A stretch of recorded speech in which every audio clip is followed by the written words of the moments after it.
Captain Jake Morrison stood on the bridge of the UES Discovery, watching the stars through the main screen.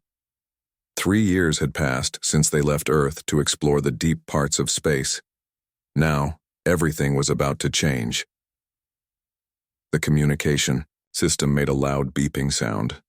Lieutenant Ben Harris turned from his station with wide eyes. "Captain, we're getting an urgent message from Earth Command. It's marked as highest priority." Jake nodded and walked to the center of the bridge. "Put it through." The screen flickered and showed Admiral Carol Wright sitting in her office back on Earth. Her face looked serious and tired. "Captain Morrison, I have news that will change human history forever. We've made contact with aliens." The bridge became completely quiet. Even the usual humming of the ship's engines seemed to stop. Dr. Lisa Park, who was checking some readings nearby, dropped her tablet. It made a loud crash on the metal floor. "Sir, did you say aliens?" Commander Ryan Bell asked from his position, near the weapons control. Admiral Wright continued. 3 days ago, a massive ship appeared near Mars. It was unlike anything we've ever seen. The ship was 10 times bigger than our largest space station. The beings inside contacted us using perfect English. Jake felt his heart beating faster. After all the years of wondering if humans were alone in the universe, the answer had finally come. "What did they want, Admiral?" "They call themselves the Galactic Convergence. It's a group of 12 different alien species who work together. They've been watching us for some time. Now they want to meet with us to see if humans can join their alliance." Dr. Lisa Park picked up her tablet and moved closer to the screen. "Admiral, what do we know about these aliens? Are they friendly?" "That's what we need to find out. The leader of their group is someone called Ambassador Zethkar from the Valdorian Empire. He agreed to meet us at a neutral space station called Kepler 442b. That's where you come in, Captain." Jake understood immediately. "You want us to represent Earth at this meeting? The Discovery is our most advanced ship, and your crew has more deep space experience than anyone else. This meeting will decide humanity's future among the stars. We need our best people there." Commander Ryan Bell stepped forward. "Admiral, what should we expect from these aliens? Do we know anything about their technology or their intentions?" Admiral Wright's expression became even more serious. "Their technology is far beyond ours, or at least that's what they want us to think. They can travel between star systems in days instead of years. Their ship appeared without warning, which means they have some kind of advanced stealth technology. But here's the important part. They evaluate species based on 3 things." She held up 3 fingers. "First, technological advancement. Second, military capability. Third, something they call evolutionary potential. If we pass their tests, humans get to join their alliance and gain access to advanced technology and trade routes. If we fail, they'll mark Earth as a developing world and check on us again in 1,000 years. Dr. Lisa Park frowned. 1,000 years? That seems like a very long time to wait. "There's more," Admiral Wright continued.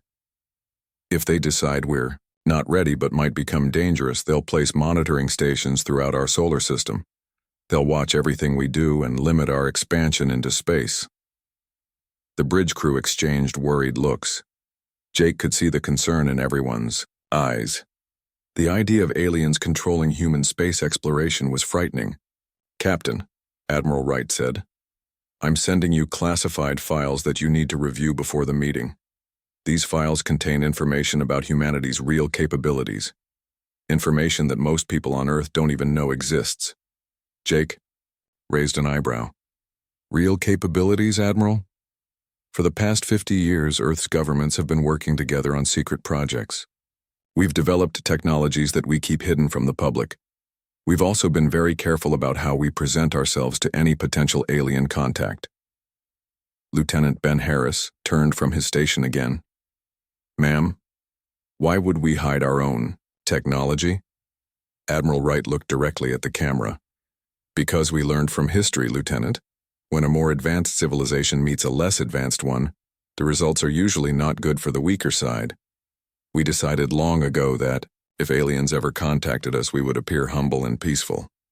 We would show them only basic technology until we understood their intentions." Dr. Lisa Park nodded slowly. So we're going to pretend to be less advanced than we really are?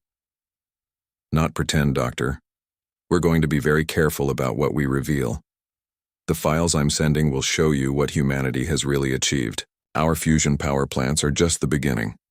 Our medical technology can extend human life far beyond what most people know. Our space travel capabilities are much more advanced than the Discovery itself. Commander Ryan Bell looked puzzled. Then why are we using the Discovery for this mission? Because the Discovery represents the level of technology we want the aliens to see initially. It's advanced enough to show that humans are capable, but not so advanced that we appear to be a threat. Jake was beginning to understand the complexity of the situation. Admiral, what happens if they see through our act? What if they realize we're hiding our true capabilities? That's a risk we have to take, Captain. The alternative is showing them everything from the start, which could make them see us as either a valuable target or a dangerous enemy. Neither option is good for Earth. The communication system beeped again, and Admiral Wright looked at something off-screen. Captain, you need to leave for Kepler 442b immediately. The aliens expect us to arrive in 6 days. I'm transmitting the coordinates now. Jake looked around at his crew.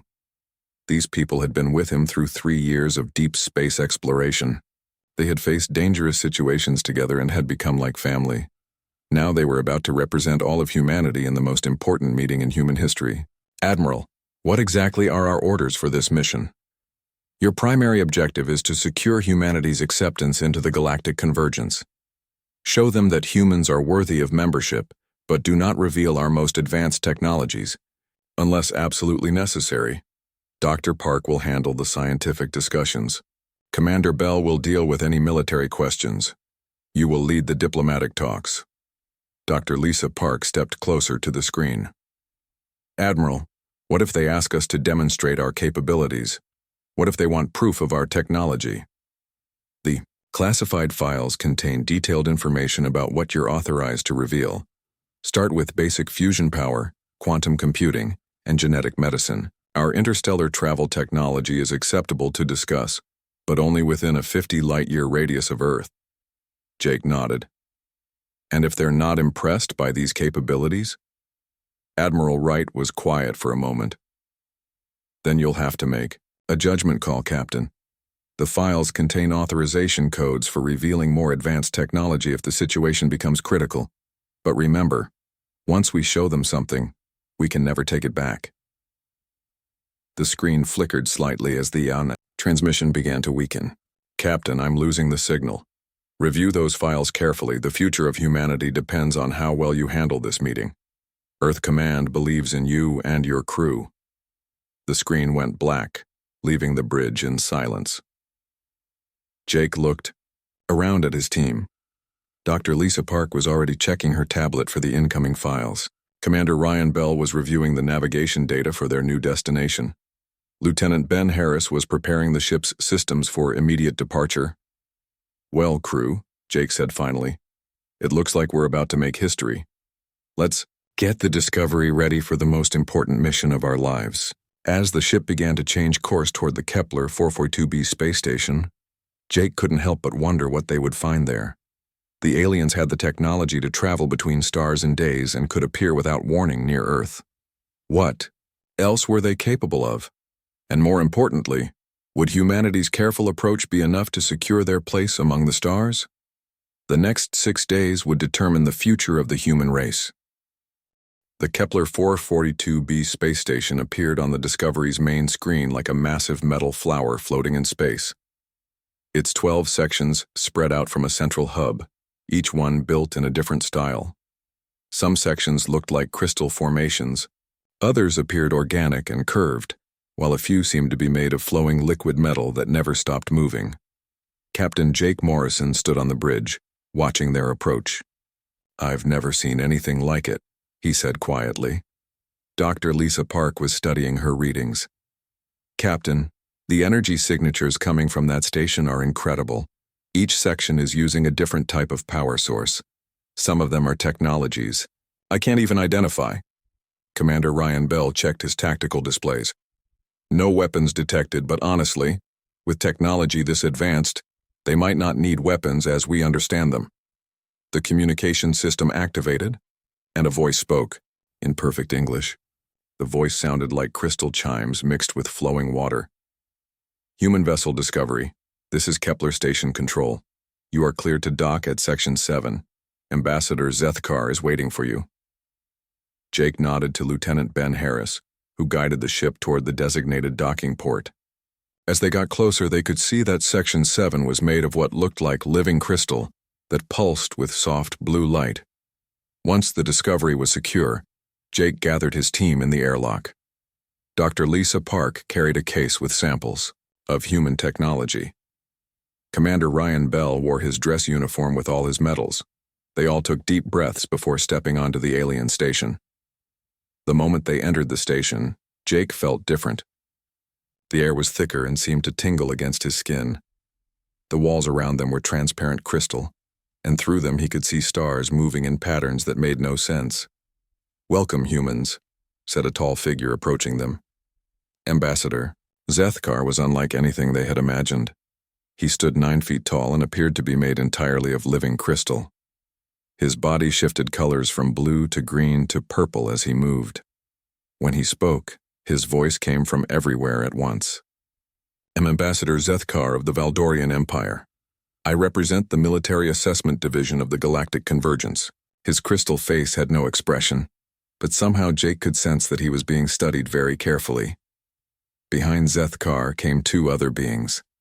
The first was covered in smooth, wet skin that looked like a dolphin's, but she walked upright on 2 legs. Her large black eyes seemed to hold infinite knowledge. "I am Coordinator Ilix of the Nethys. I handle technological evaluation for the Convergence." The third being was the strangest of all. It looked like a collection of small insects that moved together to form the shape of a person. When it spoke, thousands of tiny voices created one larger voice.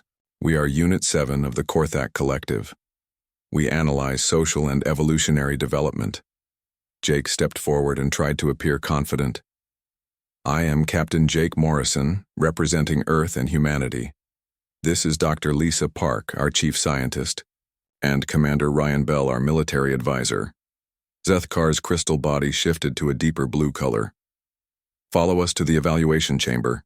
We have prepared a space where you can demonstrate your species' capabilities." They walked through corridors that seemed to change as they moved. Sometimes the walls were crystal, sometimes metal, sometimes they appeared to be made of light itself. Other alien beings watched them pass. Jake saw creatures that looked like walking trees, others that appeared to be made of gas held together by energy fields, and some that defied description entirely. The evaluation chamber was a large circular room with a high ceiling that showed the stars outside. In the center was a platform where the humans were invited to stand. Around the edges, representatives from 12 different alien species took their positions. Coordinator Ilix stepped forward, her wet skin glistening under the strange lights. "Humans, we will now begin the standard evaluation process. Please, present your technological achievements." Dr. Lisa Park opened her case and activated a holographic display. The first image showed a fusion power plant on Earth. "We have mastered nuclear fusion for clean energy production. Our power plants can supply entire cities without creating waste or pollution." Several aliens made sounds that might have been approval, but others seemed uninterested. Jake noticed that none of them appeared impressed. The next display showed human computers.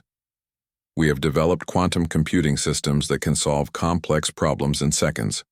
Our artificial intelligence systems can learn and adapt to new situations." Unit 7 of the Korthak made a buzzing sound. Quantum computing is standard technology. Most species develop this capability within their first 1,000 years of technological advancement. Dr. Lisa Park continued, showing images of human medical achievements. "We have conquered most diseases through genetic therapy. We can repair damaged organs and extend human lifespan significantly." Coordinator Ilix tilted her large head. "Genetic medicine is also common among space-traveling species. Do you have anything unique to show us?" Commander Ryan Bell stepped forward for the military demonstration. He activated a hologram showing human spacecraft and weapons. "Our military uses plasma weapons and energy shields. Our ships can travel faster than light and carry enough firepower to defend entire star systems. Zethkar's crystal body shifted to a darker color. Your military technology is adequate for a young species, but it would not be effective against serious galactic threats. Many worlds we monitor have similar capabilities. Jake felt his heart sinking. Everything humanity was proud of seemed ordinary to these aliens. He looked at his team and saw the same worry in their eyes. Perhaps, Coordinator Illich said, you could tell us about your species' evolution. What makes humans different from the thousands of other intelligent species in the galaxy? Dr. Lisa Park activated another display showing human history. Humans developed on a world with many different environments. We learned to adapt to hot deserts, cold mountains, deep oceans, and dense forests. This made us very flexible and able to solve problems in creative ways. The Korthak Collective buzzed again. Environmental adaptation is common. Most successful species show similar flexibility. Jake felt desperate. Nothing they were showing impressed the aliens at all.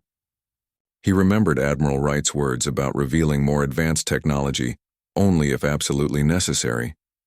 But at this rate, humanity would be classified as just another developing species.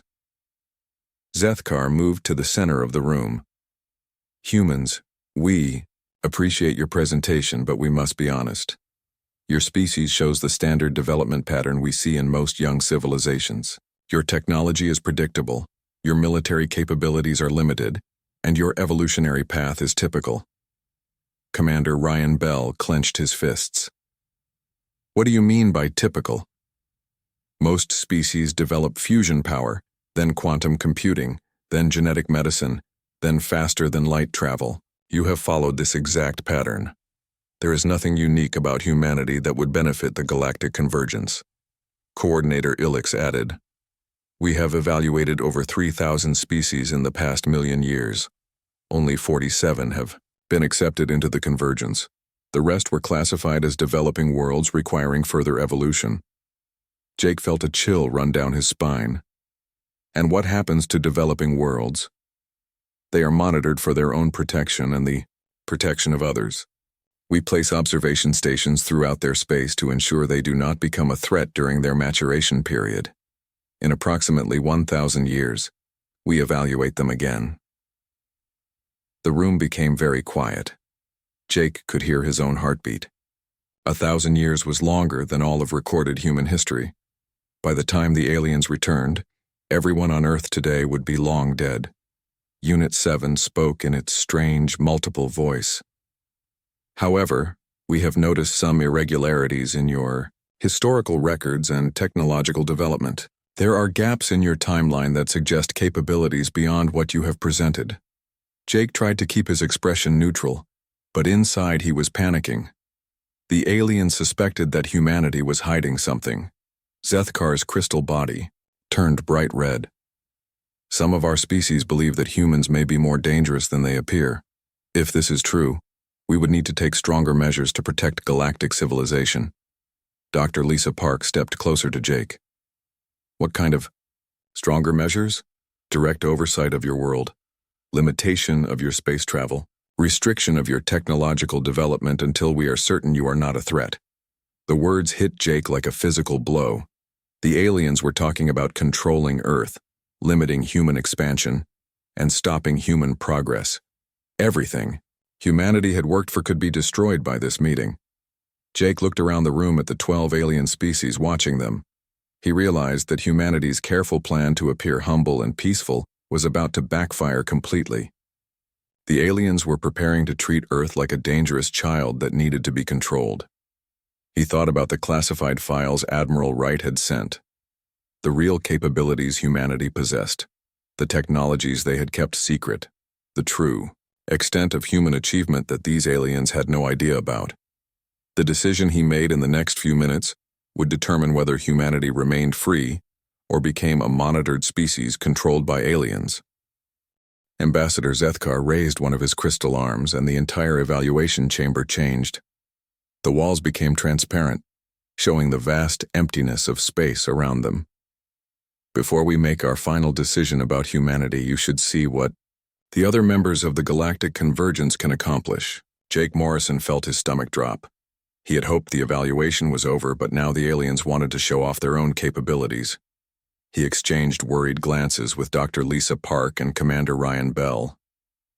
Each species that joins the Convergence must contribute something unique, Coordinator Ilix explained, her large black eyes reflecting the starlight.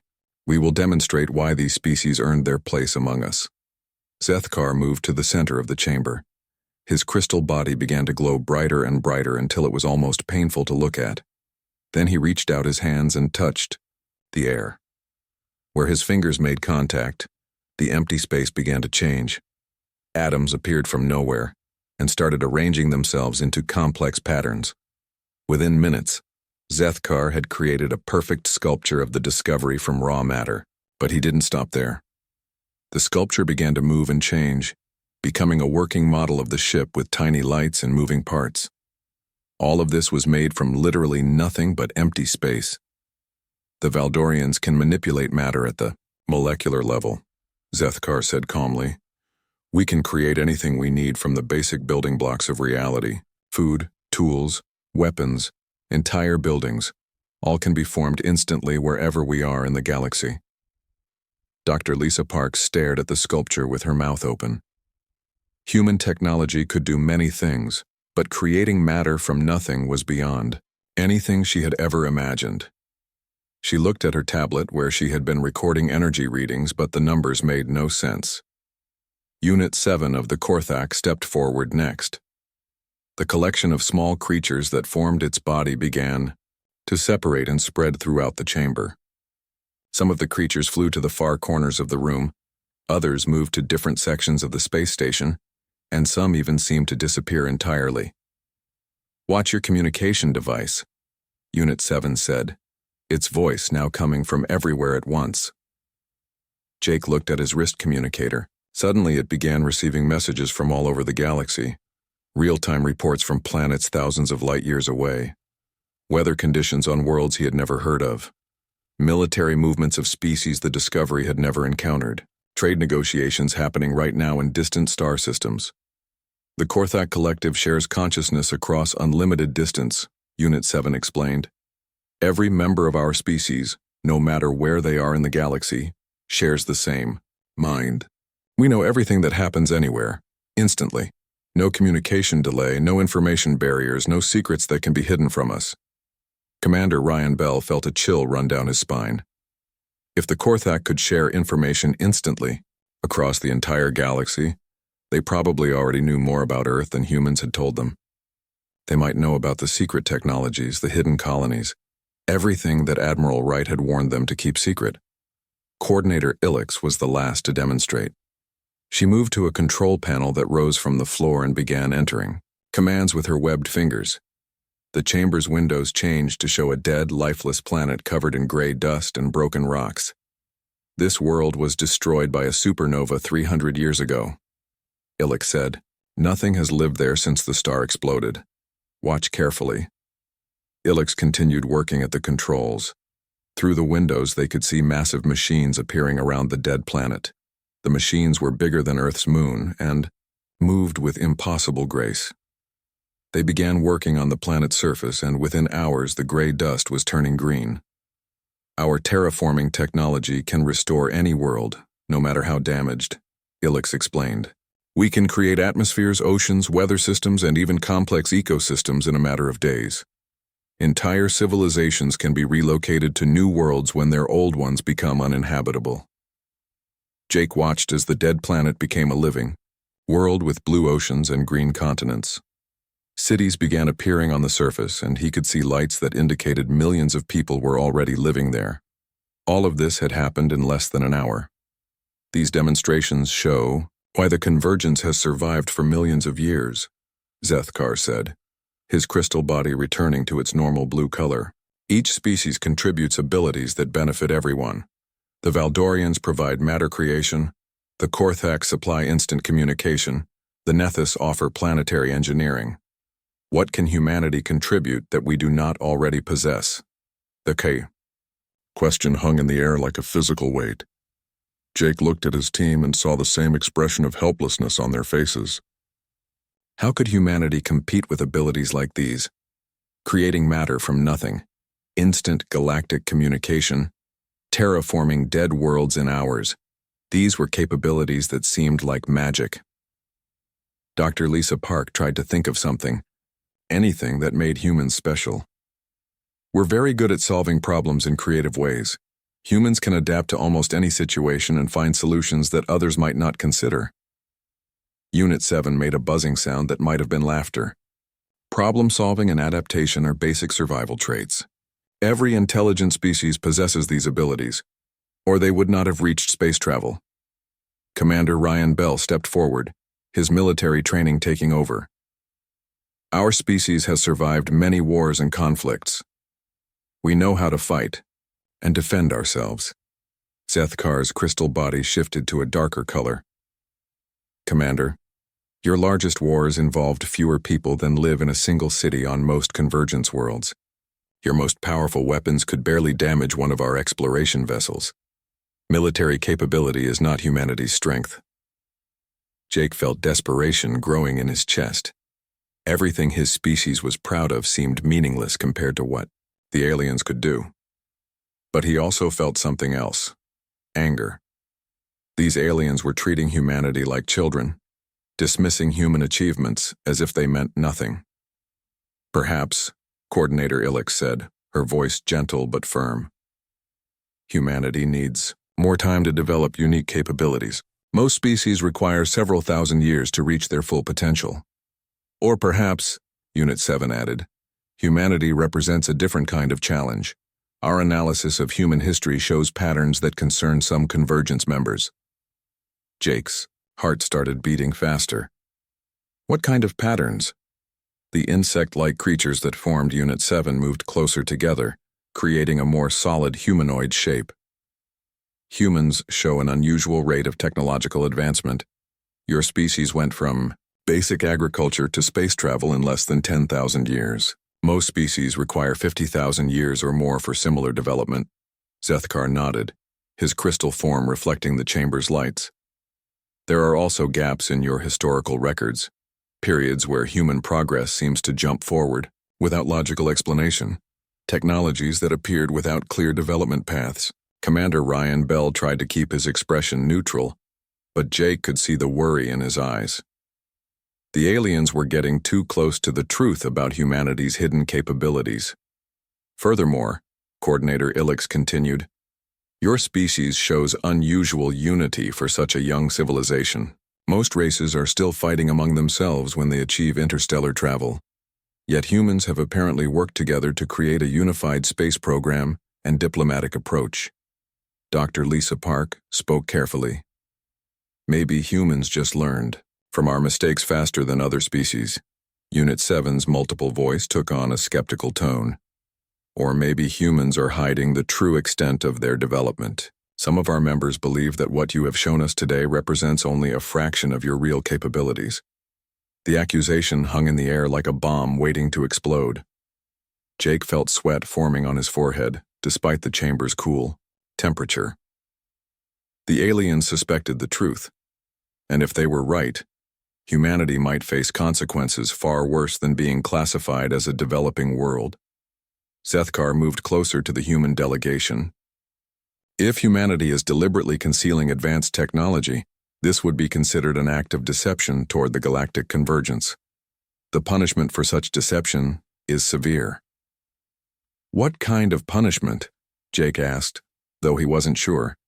He wanted to know the answer. Complete isolation, Coordinator Illich replied. Your species would be forbidden from leaving your solar system. All contact with galactic civilization would be permanently severed. And if you attempted to expand, anyway, military action would be taken to contain the threat. The words hit Jake like a physical blow. The aliens weren't just talking about monitoring Earth. They were threatening to imprison humanity in their own solar system forever. And if humans tried to explore space anyway, the aliens would use force to stop them.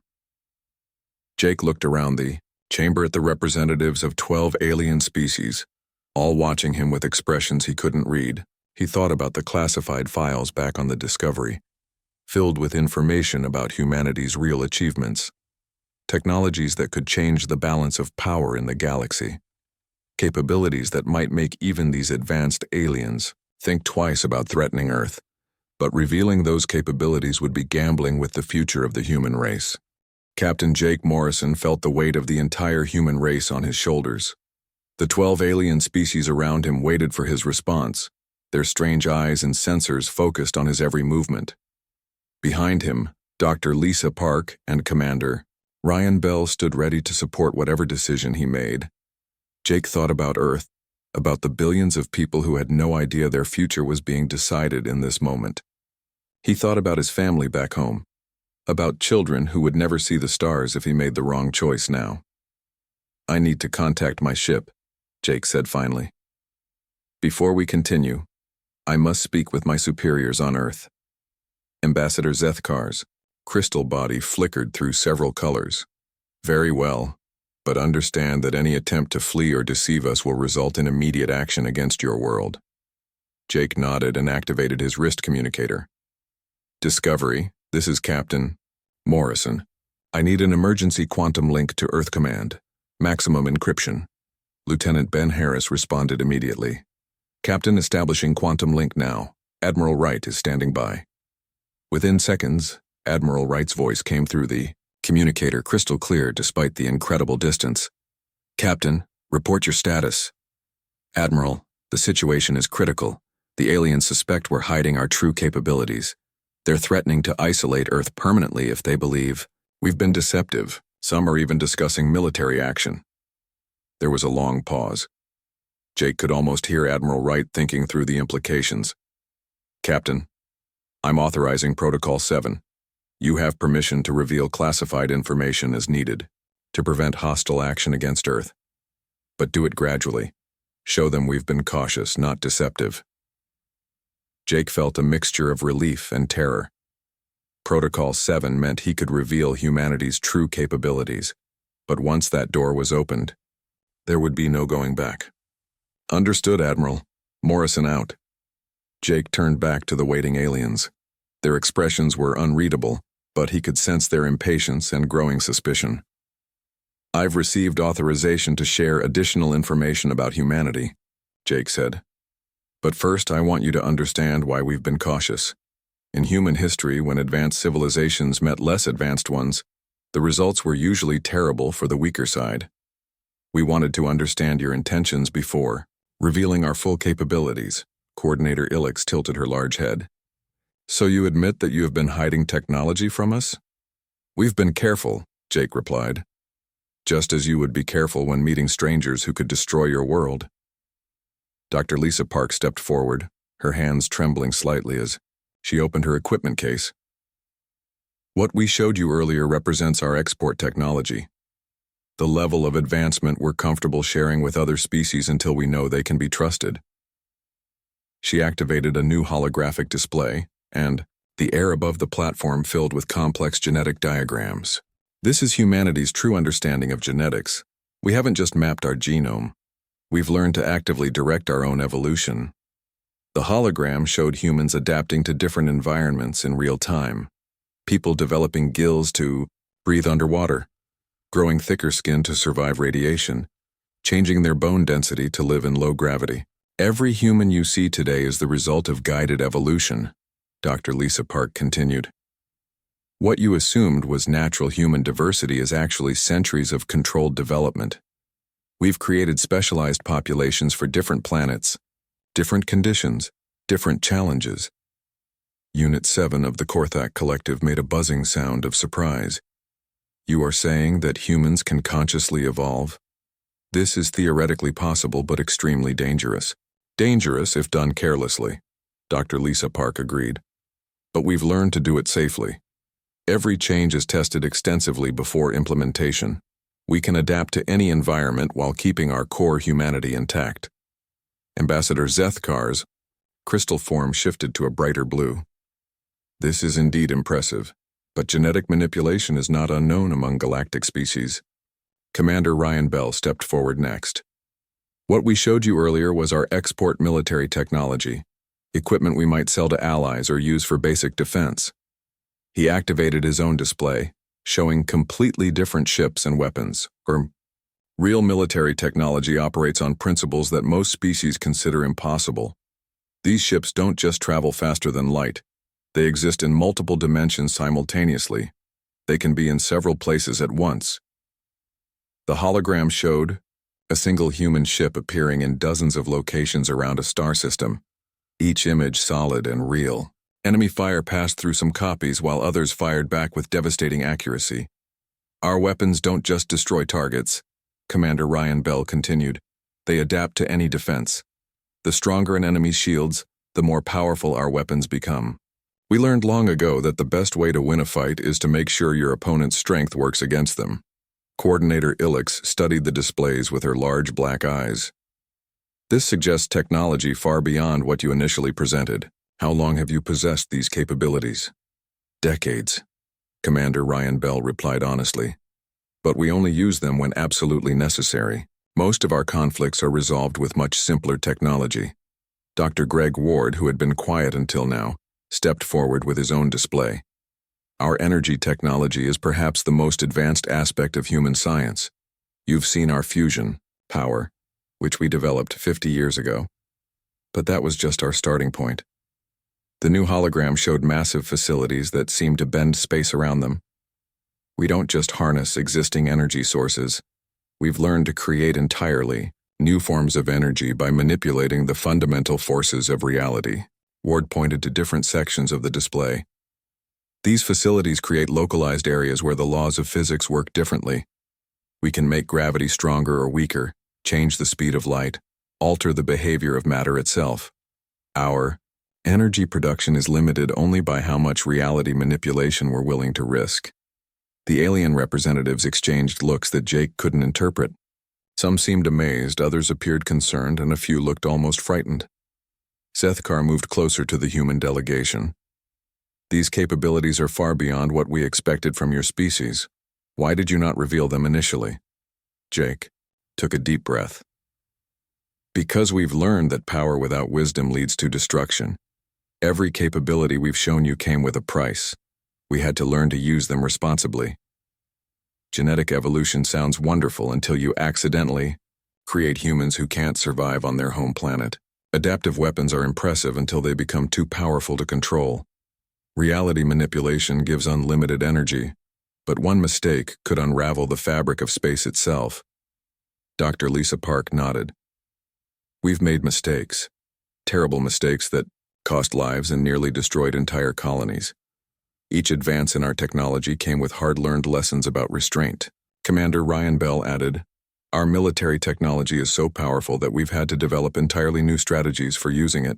Most of our weapons are never used at full capacity because the collateral damage would be unacceptable. Unit 7 spoke in its multiple voice. You are claiming that humans deliberately limit their own capabilities? Yes, Jake replied. We discovered that the most dangerous enemy of any advanced species is itself. Unlimited power leads to unlimited destruction. So we learned to set limits. Coordinator Ilix studied the humans with new interest. This is unusual. Most species seek to maximize their capabilities. Why do humans choose restraint? Dr. Greg Ward answered. Because we want to survive. A species that can do anything will eventually do something that destroys them. By choosing not to use our full power, we ensure that we'll still exist tomorrow. The chamber became very quiet. The alien representatives seemed to be communicating among themselves in ways the humans couldn't detect. Finally, Sethkar spoke. What you have shown us changes our evaluation significantly, but it also raises new questions. If humans possess such advanced technology, why do you need the galactic convergence at all? Jake smiled for the first time since the meeting began. Because power isn't everything. We want to learn from other species. We want to share knowledge and experiences. We want to be part of something larger than ourselves. And, Dr. Lisa Park added, because we believe that cooperation is more valuable than domination. We could probably force our way into galactic civilization, but we'd rather earn our place through mutual respect. Ambassador Zethkar's crystal body cycled through several colors before settling on a warm golden hue. Humans, you have surprised us. We must discuss these revelations among ourselves before making our final decision. However, Unit 7 added, we suspect you have not yet revealed everything. Our analysis suggests that what you have shown us today, while impressive, still represents only a portion of human capability. Jake felt his heart racing again. The aliens were right. There was still more to reveal. But how much more could he show them without making humanity appear to be a threat? The most important revelation was yet to come, and Jake wasn't sure the galaxy was ready to hear it. The evaluation chamber had been quiet for nearly an hour. The 12 alien species whispered among themselves in languages that sounded like music, static, and wind through leaves. Captain Jake Morrison and his team waited patiently, knowing that the next few minutes would determine humanity's future among the stars. Finally, Ambassador Zethkar stepped forward. His crystal body had changed to a deep purple color that Jake had not seen before. Humans, we have discussed your revelations extensively. The technologies you have demonstrated are indeed impressive and far beyond our initial assessment. Coordinator, Ilix joined him, her wet skin reflecting the chamber's strange lights. Your genetic manipulation capabilities rival those of species that have existed for millions of years. Your military technology shows principles we have never encountered. Your energy manipulation suggests understanding of reality itself. Unit 7 of the Korthak Collective moved closer, its insect-like components forming a more solid shape. However, our analysis indicates inconsistencies. The rate of your technological development, the gaps in your historical records, and the sophisticated nature of your restraint protocols all suggest something more significant. Jake felt his heart pounding. The aliens had seen through everything, even the advanced technology they had just revealed. There was only one card left to play, and it was the most dangerous one of all. You're right, Jake said quietly. There is more. Dr. Lisa Park looked at him with wide eyes. They were about to cross a line that could never be uncrossed. But Jake knew they had no choice. The aliens would never accept humanity into the convergence unless they understood the complete truth. Everything we have shown you today, Jake continued, every technology, every capability, every achievement represents approximately 1% of humanity's actual potential. The chamber became completely silent. Even the alien whispers stopped. Jake could feel the weight of their attention like a physical force. Commander Ryan Bell stepped forward. Captain, are you sure about this? We don't have a choice, Commander. They already suspect. If we don't tell them the truth now, they'll assume we're still hiding something dangerous. Jake turned back to the alien representatives. 50 years ago, human scientists made a discovery that changed everything. We learned that our species has an unusual relationship with what you might call the fundamental fabric of reality. Dr. Lisa Park activated a new holographic display, but this one was different from all the others. Instead of showing technology or capabilities, it showed human beings themselves, but in ways that seemed impossible. Humans don't just use technology to manipulate genetics, she explained. We can consciously direct our own evolution in real time, not over generations but instantly as needed. The hologram showed a human being transforming before their eyes, growing gills to breathe underwater, developing thick skin to survive radiation, changing bone density to adapt to different gravity, even modifying brain structure to process information faster. But that's just the beginning, Dr. Lisa Park continued. We discovered that human consciousness has the ability to directly interface with reality at the quantum level. We don't need machines to manipulate matter or energy. We can do it with focused thought. Unit 7 made a buzzing sound of disbelief. You are claiming that humans have natural reality manipulation abilities? Not natural, Jake corrected. Developed. We learned to unlock potentials that were always there but dormant. Every human has these capabilities, but we've chosen to activate them in only a small percentage of our population. Dr. Greg Ward joined the explanation. Our energy technology isn't really technology at all. It's humans using their consciousness to alter the laws of physics in localized areas. Our ships don't travel faster than light using engines.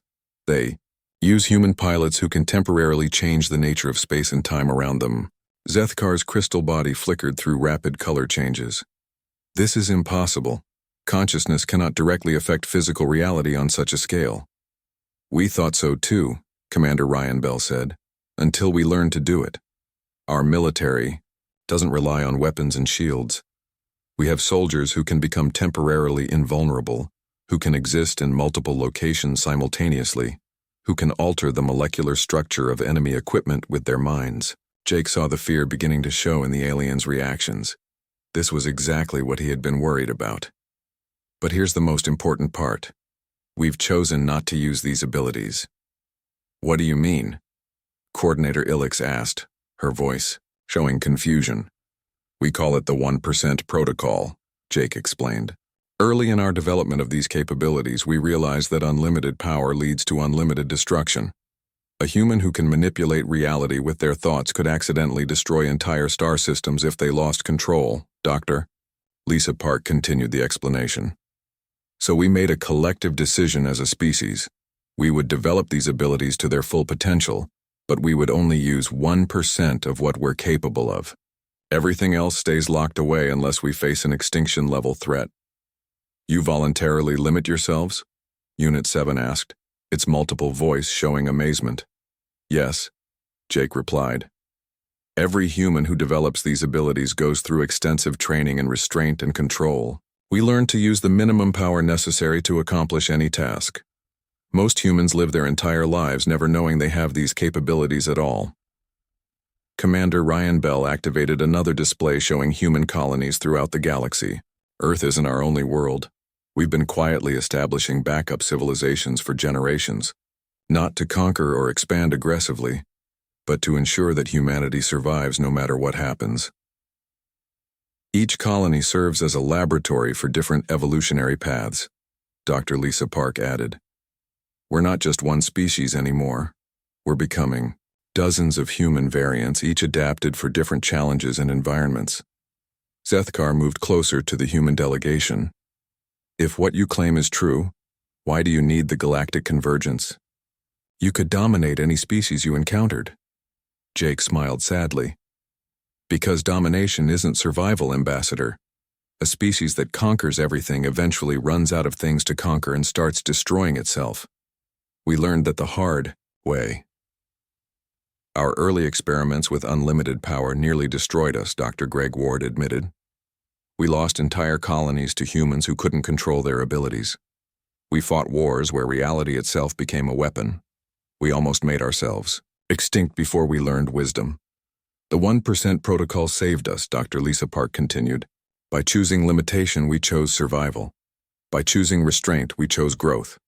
By choosing cooperation over domination, we chose a future. Unit 7 spoke in its strange multiple voice. But surely such power cannot be contained indefinitely. What happens when your species faces a true threat? Jake looked at his team, then back at the alien representatives. Then we use 2%, or 5%, or whatever is necessary. The power is always there, ready to be used. But we only use what we need when we need it. And after the threat is gone? Coordinator Ilix asked. We go back to 1%, Commander Ryan Bell replied. Always back to 1%. The chamber fell silent again as the aliens processed this information. Jake could see shock, fear, amazement, and something that might have been respect in their reactions. Finally, Zethkar spoke, his crystal body now glowing with a warm golden light. Humans, you have presented us with something we have never encountered. In millions of years of galactic civilization, a species that grows powerful by choosing to limit itself. Your technology is impressive, Coordinator Ilix added, but your wisdom is extraordinary. You have solved the greatest challenge facing any advanced civilization, how to gain power without being destroyed by it. Unit 7's components moved in what might have been excitement. The galactic convergence has waited eons for a species, like humanity. Not because of your capabilities, but because of your restraint. You could teach other species the secret of sustainable advancement. Jake felt relief washing over him like a physical wave. Does this mean humanity is accepted? Into the convergence? Ambassador Zethkar's crystal form brightened until it was almost too brilliant to look at. Not just accepted, Captain Morrison. We would like to request that humanity consider leading the convergence. Your approach to power and responsibility could revolutionize galactic civilization. Dr. Lisa Park stepped forward. We would be honored to share our knowledge, but we would never seek to lead others. True wisdom comes from cooperation, not domination.